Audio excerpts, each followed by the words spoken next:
সুপ্রিয় দর্শক, আরজিকর কাণ্ড নিয়ে মহিলা চিকিৎসকের মৃত্যুর ঘটনায় যখন রাজ্য রাজনীতি একেবারে তোলপাড়, তখন তৃণমূলের অন্দরেই শুরু হয়েছে কানাঘুষো। মুখ্যমন্ত্রী মমতা ব্যানার্জি এবং তৃণমূলের সাধারণ সম্পাদক অভিষেক ব্যানার্জির গোপন বৈঠক। আর সেই গোপন বৈঠক থেকেই রাজনৈতিক মহলে একেবারে জোর জল্পনা। এবার বাংলার মুখ্যমন্ত্রী হতে চলেছে অভিষেক ব্যানার্জি।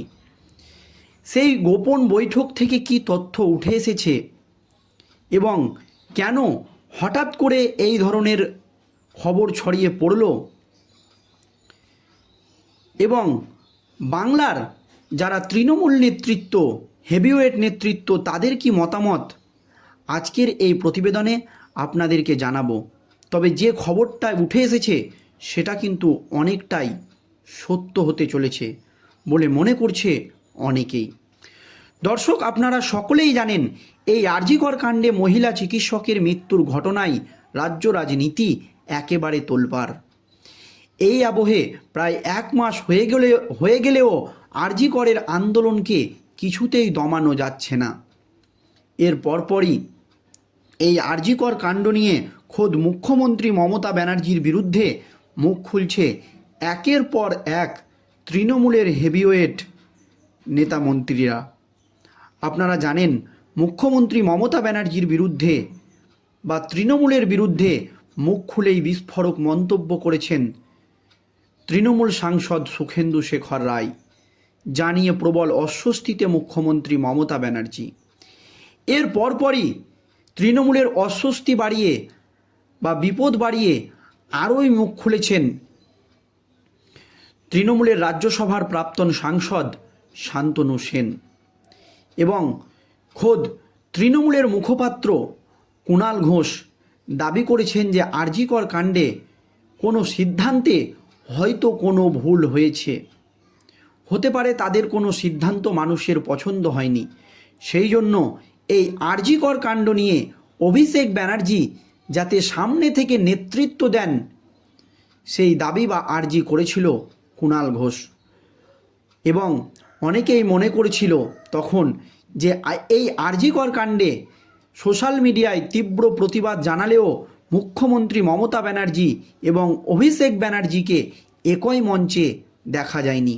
এই সব কিছু মিলিয়ে নানান রকম গুঞ্জন শোনা গিয়েছিল রাজনৈতিক মহলে। এই আবহে রাজনৈতিকবিদদের একাংশ মনে করছে যে দলের অন্দরেই কোণঠাসা হয়ে পড়েছেন মুখ্যমন্ত্রী মমতা ব্যানার্জি। এখন তাহলে তৃণমূল কি করবে সেই নিয়ে প্রশ্ন উঠে গিয়েছিল।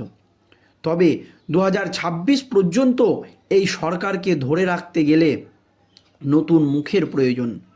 সেক্ষেত্রে এখন তৃণমূল কংগ্রেসে অভিষেক ব্যানার্জি ছাড়া কি কেউ রয়েছে মুখ্যমন্ত্রী হওয়ার মতো? এর পরপরই মুখ্যমন্ত্রী মমতা ব্যানার্জির সঙ্গে অভিষেক ব্যানার্জির গোপন বৈঠক। আর সেই বৈঠক থেকে যা তথ্য উঠে এসেছে তা নিয়ে রাজ্য রাজনীতিতে নতুন করে শোরগোল শুরু হয়ে গিয়েছে। কি তথ্য? আরজিকর হাসপাতালের ঘটনায় উদ্ভূত সংকটের প্রেক্ষিতে মমতা বন্দ্যোপাধ্যায় ও অভিষেক বন্দ্যোপাধ্যায়ের মধ্যে শুক্রবার কালীঘাটে একটি গুরুত্বপূর্ণ গোপন বৈঠক অনুষ্ঠিত হয়। আর সেই বৈঠক থেকেই এই জল্পনার সূত্রপাত।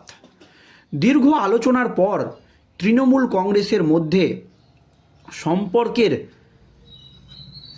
শীতলতা কাটিয়ে রাজনৈতিক ও প্রশাসনিক স্তরে দ্রুত সিদ্ধান্ত নেওয়ার প্রস্তুতি নিচ্ছে দল, এমনই দাবি করা হয়। নাগরিক সমাজের ক্ষোভ এবং চিকিৎসকের খুন ও ধর্ষণের ঘটনায় অভিষেকের নিস্পৃহা নিয়ে দলে চর্চা শুরু হয়েছিল। অভিষেক পুলিশ প্রশাসনের ভুল পদক্ষেপ নিয়ে দলের মধ্যে অসন্তোষ প্রকাশ করেছিলেন এবং তার ভূমিকা নিয়ে প্রশ্ন উঠেছিল। সম্প্রতি ঘটনা প্রবাহে অভিষেকের নিষ্ক্রিয়তা দলের এবং নেতাদের উদ্বেগের কারণ হয়ে দাঁড়িয়েছিল। আর এই আবহে গোপন বৈঠক এবং অনেকেই বলছে মুখ্যমন্ত্রী মমতা ব্যানার্জির এটা প্ল্যান বি। বৈঠকে মমতা ও অভিষেকের মধ্যে সামগ্রিক রাজনৈতিক পরিস্থিতি নিয়ে বিস্তারিত আলোচনা হয়েছে।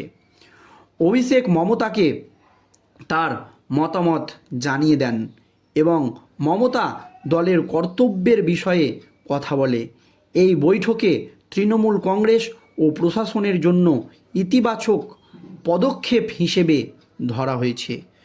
তবে এই বৈঠক নিয়ে কিন্তু জল্পনার শেষ নেই। আগের দিনের বৈঠকগুলি এবং তৃণমূলের পরামর্শদাতা সংস্থার প্রধান প্রতীক জৈনের সঙ্গে বৈঠকের পর মমতা অভিষেকের বৈঠকের ফলস্বরূপ দলের রণকৌশল নিয়ে আলোচনা হয়। অভিষেক বৈঠক শেষে দলের নেতা কুণাল ঘোষ এবং মমতার সঙ্গে আরজিকর সংক্রান্ত বিষয়ের ওপর আলোচনা করেন। দলের মধ্যে অভিষেকের ভূমিকা নিয়ে উদ্বেগ ও প্রশ্নবাণের প্রেক্ষিতে তার সক্রিয়তা নিয়ে পুনরায় ভাবনা শুরু হয়েছে। সুপ্রিয় দর্শক, প্রসঙ্গত আরজিকর হাসপাতালের ঘটনায় উদ্ভূত সংকটের প্রেক্ষিতে মমতা বন্দ্যোপাধ্যায় ও অভিষেক বন্দ্যোপাধ্যায়ের মধ্যে কালীঘাটের এই গুরুত্বপূর্ণ বৈঠকটি অনুষ্ঠিত হয়।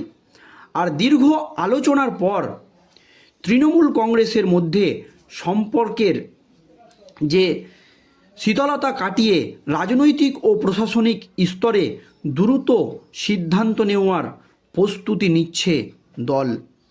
তাহলে দ্রুত কী সিদ্ধান্ত নেওয়ার প্রস্তুতি নিচ্ছে দল, এই নিয়ে রাজনৈতিক মহলে কিন্তু নতুন করে জোর চর্চা শুরু হয়ে গিয়েছে এবং অনেকেই বলছে এটাই কি মুখ্যমন্ত্রী মমতা ব্যানার্জির প্ল্যান বি। কারণ দলের অন্দরে খোদ মুখ্যমন্ত্রী মমতা ব্যানার্জির বিরুদ্ধে যেভাবে একের পর এক হেভিওয়েট নেতামন্ত্রীরা মুখ খুলছে, সত্যিই কি তৃণমূলের মধ্যেই কোণঠাসা হয়েছেন মুখ্যমন্ত্রী? এবার কি মুখ্যমন্ত্রী পদ ছেড়ে দিতে চলেছেন তিনি 2026 পর্যন্ত তৃণমূলকে ধরে রাখার জন্য? এই জল্পনা কিন্তু দর্শক রাজনৈতিক মহলে উস্কে দিয়েছেন কুণাল ঘোষ। তিনি বলেছেন একেবারে পরিষ্কার যে অভিষেক ব্যানার্জি যাতে এই আরজিকর কাণ্ড নিয়ে সামনে থেকে নেতৃত্ব দেন, তাহলে মুখ্যমন্ত্রী মমতা ব্যানার্জি যে প্রতিক্রিয়া দিচ্ছেন তাতে কি মানুষ সন্তুষ্ট হতে পারছেন না? এই নানান রকম প্রশ্ন এখন রাজনৈতিক মহলে ঘুরপাক খাচ্ছে। তা না হলে কেন এমন কথা বললেন তৃণমূল মুখপাত্র কুণাল ঘোষ? দর্শক, এই নিয়ে আপনাদের মতামত অবশ্যই ভিডিওর কমেন্টে জানাবেন। ধন্যবাদ।